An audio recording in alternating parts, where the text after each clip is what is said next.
प्यारे बच्चों नमस्कार। मैं पुनीता रावत, श्री भगवती प्रसाद कन्या महाविद्यालय गोरखपुर। आज हम नागरिक शास्त्र के खंड अ समकालीन विश्व में राजनीति के अध्याय 8 पर्यावरण और प्राकृतिक संसाधन का अध्ययन करेंगे। बच्चों, मैं इस पाठ की शुरुआत औपचारिक वक्तव्यों के साथ न करके वैज्ञानिकों के कथन के साथ करना चाहूंगी।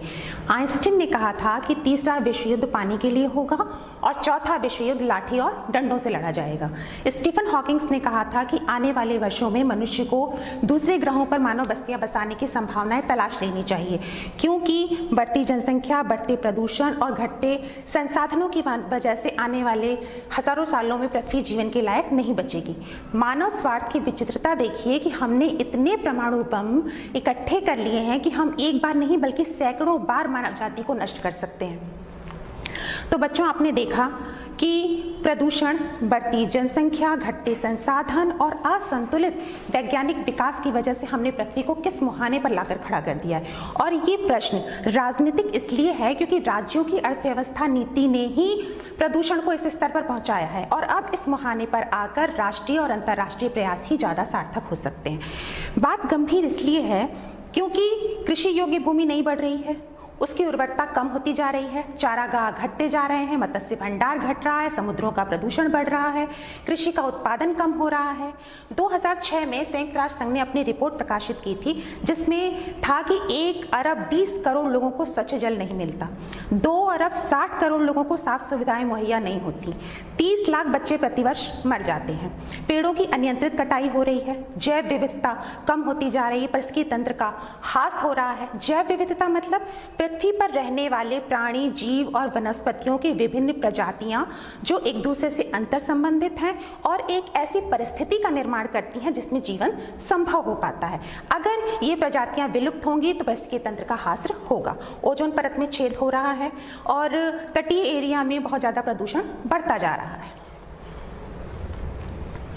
बच्चों, पर्यावरण का क्षरण और अपक्षय मानवीय स्वार्थ मूलक गतिविधियों का परिणाम है और अब ये संकट वैश्विक हो गया है। इसके लिए वैश्विक स्तर पर प्रयास करने की जरूरत है क्योंकि जलवायु परिवर्तन राष्ट्रों की सीमाएं नहीं देखते हैं। इसके लिए राष्ट्रीय और अंतर्राष्ट्रीय प्रयास सामूहिक रूप से किए जाने चाहिए। हालांकि पर्यावरण को लेकर विश्व राजनीति में गहरे मतभेद हैं। मसलन किसने ज्यादा संसाधनों का उपयोग किया, किसने पर्यावरण को ज्यादा नुकसान पहुंचाया, इस आधार पर किसकी कितनी जिम्मेदारी बनती है। पर्यावरण को लेकर राजनीतिक चरित्र 1960 के दशक के बाद से आना शुरू हुआ।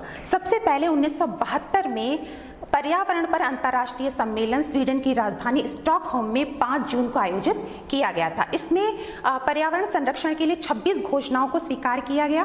साथ ही संयुक्त राष्ट्र संघ के पर्यावरण कार्यक्रम की स्थापना की गई जो एक अब स्थायी संस्था है।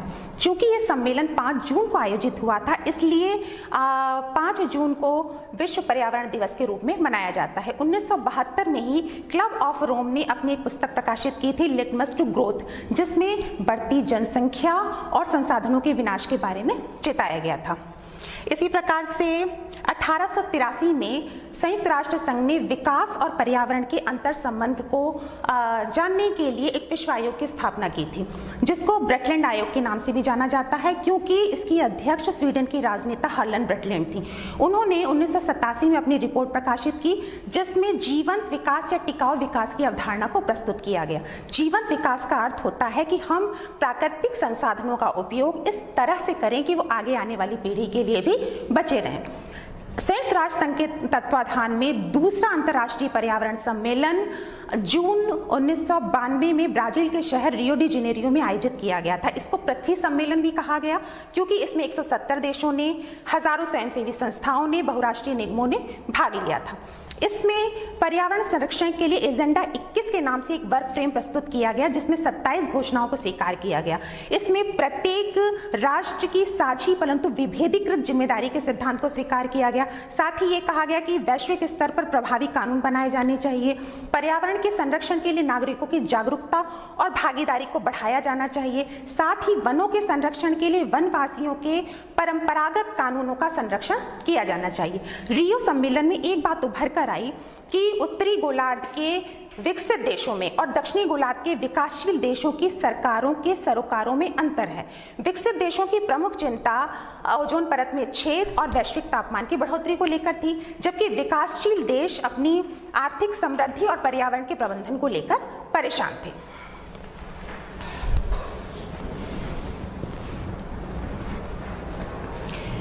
विश्व साझी संपदा। विश्व साझी संपदा उस क्षेत्र को कहते हैं जिस पर किसी देश विशेष का अधिकार नहीं होता, जैसे कि बाह्य समुद्र, महासागर, ध्रुवीय क्षेत्र, अंटार्कटिका और ये बाह्य अंतरिक्ष क्षेत्र।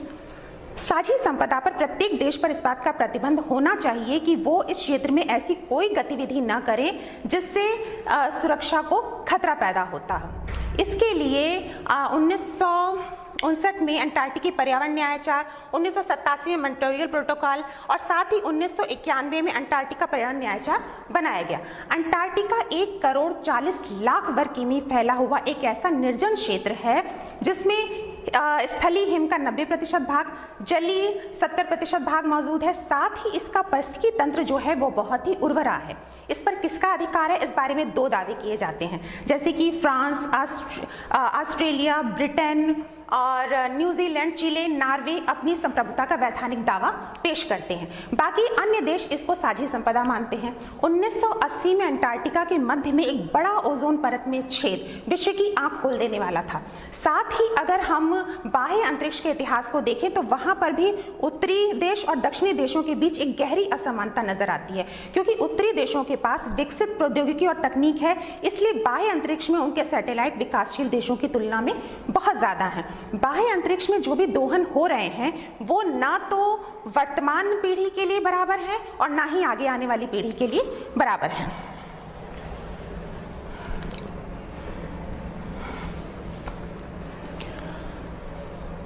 उत्तर के विकसित देश और दक्षिण के विकासशील देशों में पर्यावरण को लेकर अलग अलग रवैया है। उत्तर के विकसित देश ये सोचते हैं कि पर्यावरण संरक्षण में सबकी बराबर बराबर जिम्मेदारी है, जबकि दक्षिण के विकासशील देशों का मानना है कि लंबे प्रौद्योगिकी विकास में उत्तर के विकसित देशों ने पर्यावरण को ज्यादा नुकसान पहुंचाया है, संसाधनों का ज्यादा दोहन किया है, इसलिए उनकी जिम्मेदारी ज्यादा बनती है। दक्षिण के विकासशील देश अभी आर्थिक प्रक्रिया के दौर से गुजर रहे हैं, इसलिए उन पर वो प्रतिबंध नहीं लगाए जाने चाहिए जो विकसित देश पर लगाए जाएं। साथ ही अंतर्राष्ट्रीय पर्यावरण कानून के निर्माण और प्रयोग में भी विकासशील देशों की विशेष जरूरतों का ख्याल रखना चाहिए। रियो सम्मेलन में इस बात को साझी परंतु विभेदीकृत जिम्मेदारी के रूप में स्वीकार किया गया। रियो सम्मेलन में कहा गया कि परिस्थिति तंत्र की अखंडता और गुणवत्ता की बहाली के लिए सभी देश विश्व बंधुत्व की भावना से सहयोग करेंगे। पर्यावरण के अपक्षय और शरण में हर देशों की अलग अलग योगदान है, इसलिए सभी देशों की साझी परंतु विभेदीकृत जिम्मेदारी बनती है। साथ ही विकसित देशों के समाजों का पर्यावरण पर ज्यादा दबाव है, उनके पास विपुल प्रौद्योगिकी है, वित्तीय संसाधन है, इसलिए टिकाऊ विकास के अंतर्राष्ट्रीय प्रयास में विकसित देश अपनी खास जिम्मेदारी स्वीकार करते हैं। इसी प्रकार से कार्बन उत्सर्जन में भी विकसित देशों का हिस्सा बहुत ज्यादा है। प्रति व्यक्ति उत्सर्जन बढ़ने पर भी विकासशील देशों का हिस्सा कम है, इसलिए क्योटो प्रोटोकॉल के अंतर्गत चीन, भारत और ब्राजील जैसे देशों को अलग रखा गया था। 1997 में जापान के शहर क्योटो में क्योटो प्रोटोकॉल पर हस्ताक्षर हुए थे, जिसमें यह तय किया गया था कि 2008 से लेकर 2012 तक विकसित देश अपने यहाँ कार्बन उत्सर्जन जो है वो 5% तक कम कर देंगे, लेकिन 2013 तक भी ये लक्ष्य प्राप्त नहीं हो सका। ये माना जाता है कि कार्बन डाइऑक्साइड, मीथेन, हाइड्रोफ्लोरोकार्बन ऐसी गैसें हैं जो विश्व के तापमान को बढ़ाती हैं। दरअसल इन गैसों का एक स्तर से अधिक उत्सर्जन पृथ्वी के चारों ओर एक कवच का निर्माण कर देता है, जिससे सूर्य की किरणें आती तो हैं लेकिन उस अनुरूप परावर्तित नहीं हो पाती, जिससे वैश्विक तापमान बढ़ जाता है, जलवायु चक्र अनियंत्रित हो जाता है। जलवायु चक्र अनियंत्रित होगा तो कृषि उत्पादन पर फर्क पड़ेगा, साथ ही बाढ़, सूखा, तूफान जैसी प्राकृतिक आपदाओं का सामना करना पड़ेगा। इसी प्रकार से अगर वैश्विक तापमान बढ़ता है तो ग्लेशियर पिघलेंगे तो फिर समुद्र का जलस्तर बढ़ेगा। समुद्र का जलस्तर अगर बढ़ेगा तो तटीय क्षेत्र जो है वो जलमग्न हो जाएंगे।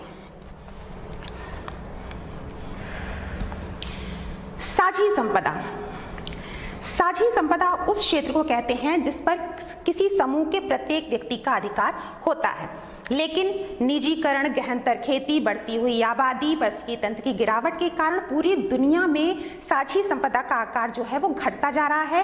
साथ ही इसकी गुणवत्ता और गरीबों को मिलने वाली इसकी उपलब्धता कम होती जा रही है। हालांकि भारत में धार्मिक कारणों से प्रकृति की रक्षा का चलन है। इसमें सबसे सुंदर उदाहरण है वन पावन प्रांतरों की परंपरा, जिसमें वनों के एक विशेष भाग को नहीं काटा जाता। ये माना जाता है कि वहां पर पुण्य आत्मा या देवताओं का निवास स्थान है। इसको राजस्थान में वानी या केकड़ी कहते हैं, झारखंड में जहरा थान या सरन कहते हैं, मेघालय में लिंगदो, केरल में काव, उत्तराखंड में देवभूमि जैसे सैकड़ों नामों से जाना जाता है।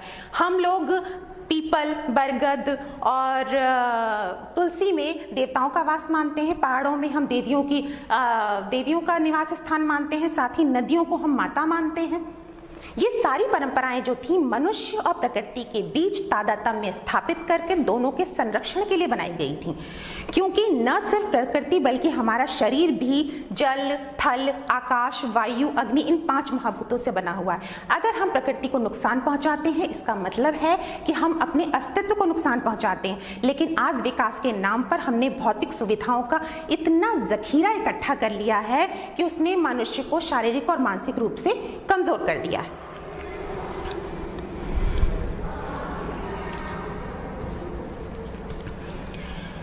भारत में वन पर्यावरण संरक्षण और पर्यावरण संरक्षण मानव जीवन शैली के अंग हैं। भारत का ये मानना है कि विकसित देशों ने अपनी लंबे प्रौद्योगिकी विकास में ज्यादा कार्बन उत्सर्जन किया है, ज्यादा संसाधनों का दोहन किया है, ज्यादा चूंकि पर्यावरण को नुकसान पहुंचाया है, इसलिए उनकी जिम्मेदारी ज्यादा बनती है। जबकि पर्यावरण संरक्षण में विकासशील देशों की जिम्मेदारी इस तरह निर्धारित की जानी चाहिए कि उनके और आर्थिक विकास पर किसी प्रकार का कोई प्रभाव न पड़े। अभी हाल ही में संयुक्त राष्ट्र संघ के अंतर्गत पर्यावरण न्याचार बाध्यता के अंतर्गत चर्चा चली थी कि तेजी से विकसित होते देश जैसे कि ब्राजील, चीन और भारत को पर्यावरण बाध्यताओं को मानते हुए कार्बन उत्सर्जन को कम करना चाहिए। लेकिन भारत का इस मामले में ये कहना है कि 2030 तक भी प्रति व्यक्ति कार्बन उत्सर्जन बढ़ने के बावजूद भी वो विश्व के औसत उत्सर्जन के आधे से कम होगा। भारत जीवन विकास की अवधारणा को अपनाता है। साथ ही भारत में 1972 में वन्य जीवन संरक्षण अधिनियम पारित किया गया। 1986 में पर्यावरण संरक्षण अधिनियम पारित किया गया। साथ ही ऑटो फ्यूल पॉलिसी के तहत वाहनों के लिए स्वच्छतर ईंधन अनिवार्य कर दिया गया है, जिससे ई वाहनों का प्रयोग बढ़ रहा है। 2001 में ऊर्जा संरक्षण अधिनियम पारित किया गया, जिसके अंतर्गत ऊर्जा के ज्यादा प्रभावी उपयोग करके 10,000 मेगावाट ऊर्जा को बचाया जा सकेगा। साथ ही 2003 में बिजली अधिनियम पुनर्नवा कार्यक्रम चलाया गया। विश्व के पुनर्नवीकृत कार्यक्रमों में सबसे बड़े कार्यक्रमों में से एक भारत में चलाया जा रहा है। इसके अंतर्गत बायोडीजल के उत्पादन को ज्यादा से ज्यादा बढ़ाया जाएगा। साथ ही ये भी कहा गया कि वनों के 23% से बढ़ाकर वनों को 33% किया जाना चाहिए। साथ ही भारत का ये भी कहना है कि विकसित देश जो है विकासशील देशों को कम कीमत पर स्वच्छ प्रौद्योगिकी और वित्तीय साधन मुहैया कराएं, ताकि विकसित देश भी work frame convention of climate change की अपनी प्रतिबद्धताओं को पूरा कर सके। साथ ही दक्षिण एशिया के जो देश हैं उन्हें पर्यावरण के बारे में अपनी एक आम राय रखनी चाहिए, ताकि इस क्षेत्र की जो आवाज है वो वजनी हो सके। वर्तमान में पर्यावरण आंदोलन सबसे जीवंत और प्रभावकारी आंदोलनों में शुमार हैं। इन आंदोलनों से नए नए विचार निकलते हैं। साथ ही ये दृष्टिकोण विकसित होता है कि हमें व्यक्तिगत और सामाजिक जीवन के लिए क्या करना चाहिए और क्या नहीं करना चाहिए। दक्षिणी देशों में जैसे कि भारत, चिले, मैक्सिको, मलेशिया, अफ्रीका, इनके सामाजिक पर्यावरण आंदोलनों पर बहुत ज्यादा दबाव है। 3 दशकों से सक्रियता का दौर जारी है, लेकिन वनों की कटाई खतरनाक ढंग से हो रही है। पिछले 1.5 दशक में विशालतम वनों का विनाश हुआ है। इसी प्रकार से उत्तरी देशों के वन आंदोलन और दक्षिणी देशों के वन आंदोलन में भी भिन्नता है। दक्षिणी देशों के जो वन हैं वो निर्जन नहीं है, जबकि उत्तरी देशों के वन जनविहीन है, अर्थात वहां पर कोई नहीं रहता। पश्चिमी दृष्टिकोण ये मानता है कि मानव को अलग रखकर प्रकृति और वनों का संरक्षण किया जाना चाहिए, जबकि दक्षिणी देशों के पर्यावरण के अधिकांश मसले इस मान्यता पर आधारित हैं कि वहां पर लोग बसते हैं। फिलहाल दक्षिणी देशों में विजनपन का जो एक मान्यता है वो अभी नदारद है। खैर, फिलीपींस में हरित संगठनों द्वारा गरुड़ों को बचाने के लिए अभियान चलाया गया। भारत में बंगाल टाइगर को बचाने के लिए अभियान चलाया गया। इसी के साथ ही दक्षिण अफ्रीका में हाथी दांत के लिए हाथियों को निर्दयता पूर्वक मारने के खिलाफ भी अभियान चलाया गया। ये सारे अभियान वर्ल्ड वाइल्ड लाइफ की अगुवाई में चलाए गए। इसके साथ ही दक्षिणी देशों की जो अर्थव्यवस्था है वो बहुराष्ट्रीय निगमों के लिए खुल चुकी है, क्योंकि आर्थिक उदारीकरण का दौर है। खनिज उद्योग जो होते हैं वो भूमि से खनिज संसाधन निकालते हैं। इसकी वजह से क्या होता है कि जल, भूमि और स्थल मार्ग जो है वो प्रदूषित होते हैं, वनस्पतियों को नुकसान पहुंचता है। इसकी वजह से विश्व के कई भागों में खनिज उत्पाद उद्योगों का विरोध किया गया है। इसका सबसे अच्छा उदाहरण है फिलीपींस में कई संगठनों ने मिलकर ऑस्ट्रेलिया के वेस्टर्न माइंस कॉरपोरेशन का विरोध किया। इसके साथ ही आजकल बड़े बांधों का विरोध भी हो रहा है। बांधों के विरोध को नदी बचाओ आंदोलन के रूप में देखा जाता है। सबसे पहले ऑस्ट्रेलिया में 1980 में फ्रैंकलिन नदी और उसके परवर्ती वनों को बचाने के लिए आंदोलन किया गया था। भारत में बांध विरोधी आंदोलन में सबसे प्रमुख नर्मदा बचाओ आंदोलन है। इसी प्रकार से ग्रीन पीस जो आंदोलन है वो विकसित देशों का एक प्रमुख आंदोलन है, जो उन सरकारी नीतियों का विरोध करता है जो पर्यावरण को नुकसान पहुंचाते हैं।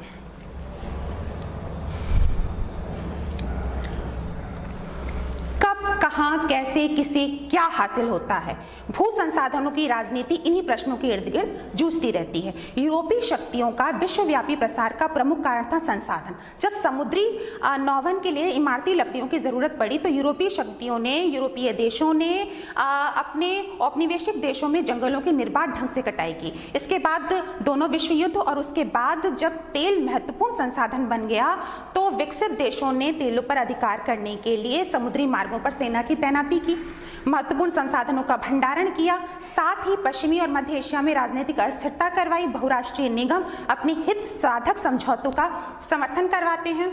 तेल जो है वैश्विक रणनीति में एक महत्वपूर्ण संसाधन बन चुका है। इसकी वजह से राजनीतिक संघर्ष छिड़ता है। पेट्रोलियम का इतिहास संघर्ष और युद्ध का इतिहास है। इसको हम पश्चिम या मध्य एशिया के इतिहास में देख सकते हैं। सऊदी अरब सबसे बड़ा तेल उत्पादक देश है। इराक दूसरे नंबर पर आता है। अमेरिका जो है इस क्षेत्र में तेल की वजह से ही अपना प्रभाव बढ़ाना चाहता है। ये शेख पेट्रो डॉलर उल्ला काला सोना मुल्क के सुल्तान, काला सोना मतलब पेट्रोलियम पदार्थ, ये कहते हैं मैं काला सोना मुल्क के शाही खानदान से हूँ, मैं ही हूँ वह शख्स जिसे लोग धन कुबेर कहते हैं। जब से मेरे मुल्क में काला सोना मिला है मेरी सल्तनत में करामात हो रहे हैं। जनाब बिगायल और उनकी हुकूमत यहाँ एक रोज बड़ा खजाना खोजने आई। हमने तेल खोजा और सौदा पटा लिया। इन लोगों ने मुझे हथियार दिए, इतने हथियार कि उनका बोझ मुझे ही भारी लगने लगा है। हथियारों से लदा फंदा मैं जब कभी दांत निपोड़ता हूँ तो लोग अवाक रह जाते हैं। उन लोगों ने हथियार दिए और बदले में मैंने बिगायल और उसके बेटे पौतों को तेल और अपनी वफादारी दी। मैं खुशहाल और मानदार हूँ और वे भी मस्ती और मजे में हैं। अगर उनकी फौज मेरे मुल्क में गश्त कर रही है तो मुझे क्या, बेशकीमती चीज की मैं कद्र करता हूँ। बिगायल कहते हैं उनके राष्ट्रपति आजादी और जमहूरियत को बड़ा कीमती मानते हैं, इसलिए मैंने भी अपने मुल्क में आजादी और जमहूरियत को 7 तालों के भीतर बंद कर रखा है। ये पश्चिमी और मध्य एशिया की राजनीतिक स्थिति को बयान करता है। वहां पर लोकतांत्रिक शासन व्यवस्था नहीं है, इन शेखों का तानाशाही व्यवस्था है और विकसित देश इनको तेल के बदले में भरपूर पैसा, प्रौद्योगिकी और तकनीक देते हैं, साथ ही हथियार बेचते हैं, राजनीतिक अस्थिरता पैदा करते हैं। ये जनाब बिगायल यानी कि बहुराष्ट्रीय कंपनियां।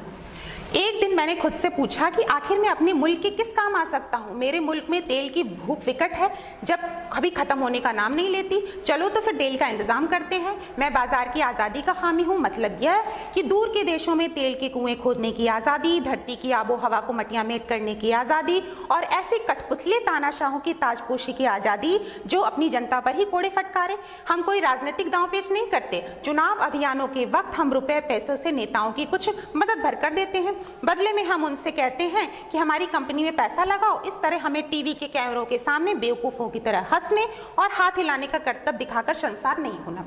कि वो बहुराष्ट्रीय कंपनियां हैं जो अपने राजनेताओं को चुनावों के समय आकूत धन देती हैं और बदले में अपने हित साधक समझौतों को करवाती हैं।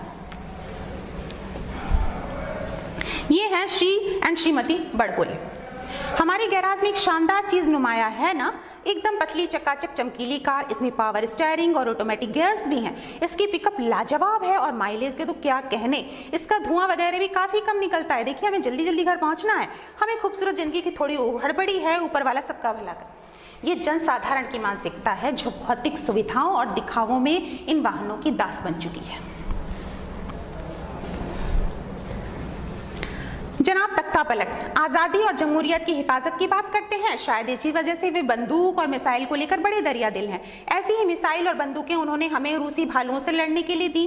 उन्होंने तो हमें लड़ने के लिए दांव पेच भी सिखाए। हमें नहीं पता था कि ये लोग तेल के पीछे पड़े हैं। बिग ऑयल हमेशा मीठी मीठी बात करते हैं और मन मोह लेते हैं, लेकिन हम लोग अभी आपस में जंगों की कबड्डी खेल रहे हैं। अब हमने खेल के अपने ही नियम बना लिए हैं। जनाब तख्ता पलट की सरकार अपने कायदे कानून बदलती रहती है। हमने कहा ये बात ठीक नहीं है। हमारे कुछ लोग अब जनाब तख्ता पलट की हुकूमत और वहां के लोगों से नफरत करने लगे हैं। मजा ये है कि तख्ता पलट को उसके ही खेल में जब मात देनी होती है तो उनके दिए गोले बारूद मिसाइल हमारे लिए बड़े काम आते हैं। ये वो उग्रवादी संगठन हैं जिन्हें विकसित राष्ट्रों ने वित्तीय संसाधन भी दिए, हथियार भी दिए और इन्हें अपने प्रतिद्वंदी देशों के खिलाफ खड़ा किया, राजनीतिक अस्थिरता फैलाई। और अब यही उग्रवादी संगठन न सिर्फ उन विकसित देशों के खिलाफ बल्कि पूरी मानवता के खिलाफ खड़े हैं। ये पूरी तरह से राजनीति और स्वार्थ का एक चक्रव्यूह है। जब ऐसे देशों में तख्ता पलट होता है तो विकसित देशों के सैनिक उसमें जाते हैं। इसे कहते हैं नवोपनिवेशवाद। विकसित देशों का कहना है हमने तुम्हारे देश को मटियामेट कर दिया, अब उसके पुनर्निर्माण का खर्चा दो। हम भुगतान के रूप में पेट्रोलियम जैसे प्राकृतिक संसाधन स्वीकार करते हैं। इस विचित्रता को आप देख सकते हैं।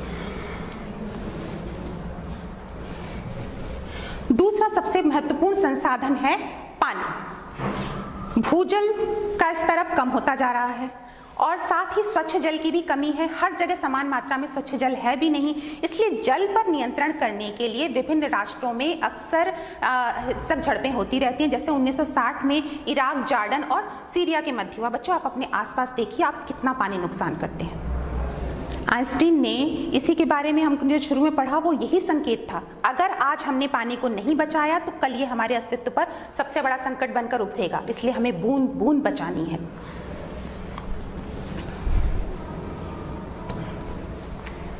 मूल निवासी 1882 में संयुक्त राष्ट्र संघ ने मूल निवासियों की परिभाषा दी थी, जो किसी क्षेत्र विशेष पर बहुत समय से रहते आ रहे हैं, फिर किसी दूसरी संस्कृति और जाति के लोग आए और उनको अपने अधीन बना लिया। इनकी संख्या सबसे ज्यादा मध्य और उत्तरी अमेरिका, दक्षिणी अमेरिका में है। साथ ही दक्षिणी पूर्वी एशिया, भारत और अफ्रीका में ये ज्यादा पाए जाते हैं। ये लोग अपनी विशिष्ट सांस्कृतिक परंपराओं और धार्मिक सामाजिक ढांचे पर अपना जीवन यापन करते हैं। ये लोग अपने निवास स्थान की हक की दावेदारी में पूरे विश्व में एक जुमला इस्तेमाल करते हैं कि हम यहाँ अनंत काल से रहते चले आ रहे हैं।